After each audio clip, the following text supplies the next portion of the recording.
Hi welcome back to my channel. ఇది రెస్లిమేనియా 41 తర్వాత వచ్చిన one of the best RAM match అని చెప్పడంలో ఏం తప్పు లేదు. మండే నైట్ రాలో చాలా తీవ్రమైన సీన్స్ జరిగాయి. రింగ్ మీద సెత్ రోలిన్స్ లైటనింగ్ ఎంట్రెన్స్ తో వస్తాడు. సీఎం పంక్ కూడా స్టేజ్ మీదకి వచ్చేసాడు. ఫ్యాన్స్ అందరూ చాంట్ చేస్తున్నారు. అట్మాస్ఫియర్ ఫుల్ హైప్ గా ఉంది. కానీ అక్కడే twist. Roman Reigns aggressive mood లో ఎంట్రీ ఇస్తాడు. ఫేస్ లో కోపం, ఐస్ లో ఫైర్. రోమన్ డైరెక్ట్ గా అటాక్ చేస్తాడు సెత్ రోలిన్స్ పై. ఇంకా పౌల్ హేమన్ ని కూడా దంచేస్తాడు. అందరూ షాక్ అయిపోతారు. పౌల్ హేమన్ కి ఇప్పుడు ఉంది పండగ అనుకునే లోపల సడన్ గా Bron Breakker entry, direct attack Roman Reigns పై. మ్యాసివ్ పవర్ తో రోమన్ ని బ్రూటల్ గా అటాక్ చేస్తాడు. Super slam Roman down. ఇప్పుడు అందరికంటే పౌల్ హేమన్ చాలా హ్యాపీగా ఉంటాడు. పౌల్ నీకు ముందుండి ముసల పండగ బ్యాక్ స్టోరీ థియరీలో సెత్ రోలిన్స్ బ్రౌన్ బేకర్ ని థ్యాంక్స్ చెబుతాడు. పబ్లిక్ అందరూ సపోర్ట్ చేస్తారు. This is awesome, this is war అని. నిజం చెప్పాలంటే this is the best Raw after WrestleMania 41. WWE confirm చేస్తుందా ట్రిపుల్ ట్రీట్ లో Roman versus Seth Rollins versus Bron Breakker ని? మీ ఒపీనియన్ ఏంటి? ఫ్యూచర్ లో వీళ్ళ మ్యాచ్ రావచ్చా, లేదా ఒకవేళ వస్తే విన్ అయ్యే వాళ్ళు ఎవరు? కామెంట్ లో చెప్పండి. వీడియోని ఇక్కడికి ఎండ్ అవ్వలేదు, మరి అన్ని అప్డేట్స్ ఉన్నాయి. జాన్ సీనా, ర్యాండీ ఓర్టన్, గంతర్, ఇయో స్కై, రూసివ్, ఇంకా చాలా వీడియోస్ ఉన్నాయి. స్కిప్ చేయకుండా వీడియోని చూడండి. అలాగే లైక్ చేయడం మర్చిపోకండి. కొత్తగా చూసే వాళ్ళు సబ్స్క్రైబ్ చేసుకోండి. కొత్తగా ఎదిగే యూట్యూబర్స్ కి ఒక్క అవకాశం ఇవ్వండి. మీకు ఎంటర్టైన్ చేసే బాధ్యత మాది. ఇక ఇది చాలు. Back to theory. Our next detail about John Cena and Randy Orton. ఈ మండే నైట్ రాలో షాకింగ్ సీన్స్ అన్ఫోల్డ్ అయ్యాయి. జాన్ సీనా ఎంట్రీ తర్వాత కోపంలో రింగ్ లోకి వస్తాడు. ఎంట్రీ అవుతూనే మైక్ తో పబ్లిక్ ని మీ అందరికీ చూడడం నాకు చేదైపోయింది. మీ అందరికీ ఛాంపియన్స్ కావాలి, కానీ నేను వచ్చినప్పుడు డిస్రెస్పెక్ట్ చేయడం స్టార్ట్ చేశారు. మీరు రోమన్ కి స్వాగతిస్తారు, ద రాక్ కి స్క్రీమ్ చేస్తారు, కానీ నన్ను చూసి జాన్ సీనాకి బూ చేస్తారు. ఎందుకు? ఇది మీ ప్రాబ్లం. మీరు రియల్ ఛాంపియన్ ని గుర్తించడం లేదు.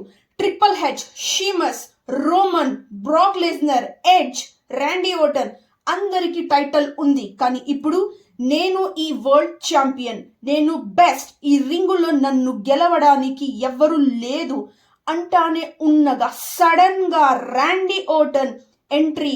సీనాని చూస్తానే రింగ్ కి వచ్చాడు. RKO outta nowhere. సీనా పడిపోయాడు. ర్యాండీ టైటిల్ బెల్ట్ తీసుకొని stands. Public crowd sings talk to me అని. This is awesome. ఈ ఫైట్ ఇప్పుడు పర్సనల్ అయిపోతుందా? Cena versus Orton war start అయ్యిందా? Let me talk about the next video. Gunther assaults Pat McAfee commentator ని Gunther assault చేశాడు. Yes, it is true. Former world heavyweight champion Monday night రాలో commentator Pat మ్యాఫీని attack చేశారు. ఎందుకు అంటే 41 రెస్లిమేనియాలో గంతర్ తన title ని జేయూసోకి కోల్పోయాడు. ఆ డిఫీట్ తర్వాత మండే నైట్ రాలో గంతర్ చాలా ఫ్రస్ట్రేట్ గా కనిపించాడు.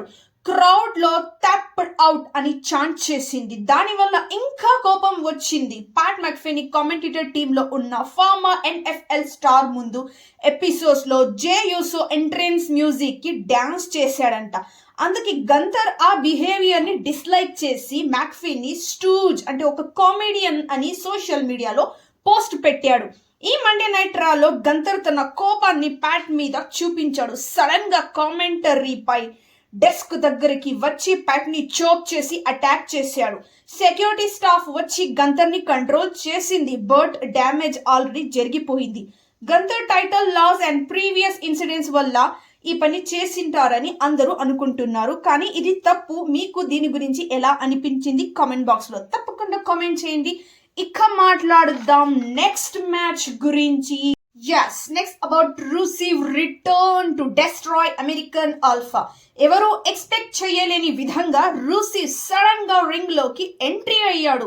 Alpha, Chad Gable and Jason Jordan match కి ప్రిపేర్ అవుతున్నారు అని అందరూ అనుకున్నాం, కానీ రూసివ్ సడన్ గా వచ్చి వాళ్ళ మీద బ్రూటల్ అటాక్ చేశాడు. రూసివ్ అగ్రషంతో వీళ్ళని చండాలంగా కొట్టాడు.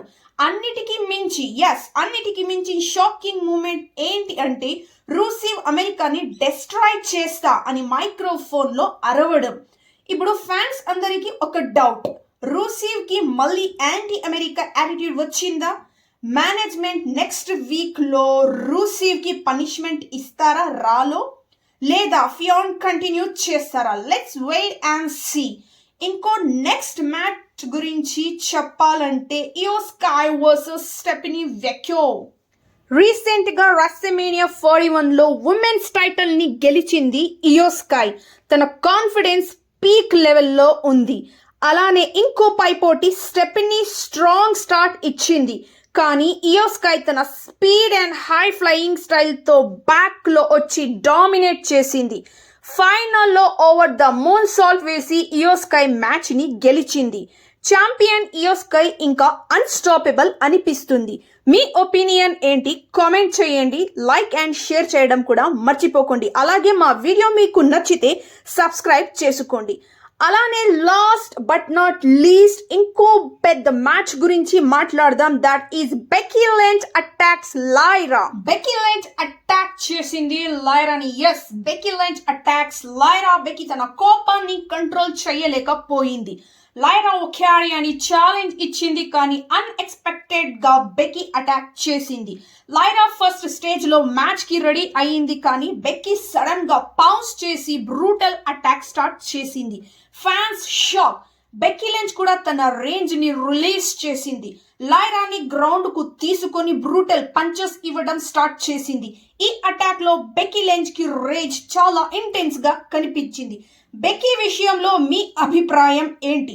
కామెంట్స్ లో చెప్పండి అండ్ లైక్ చేయడం మర్చిపోకండి. మళ్ళీ కలుద్దాం నెక్స్ట్ వీడియోలో. Stay connected. See you.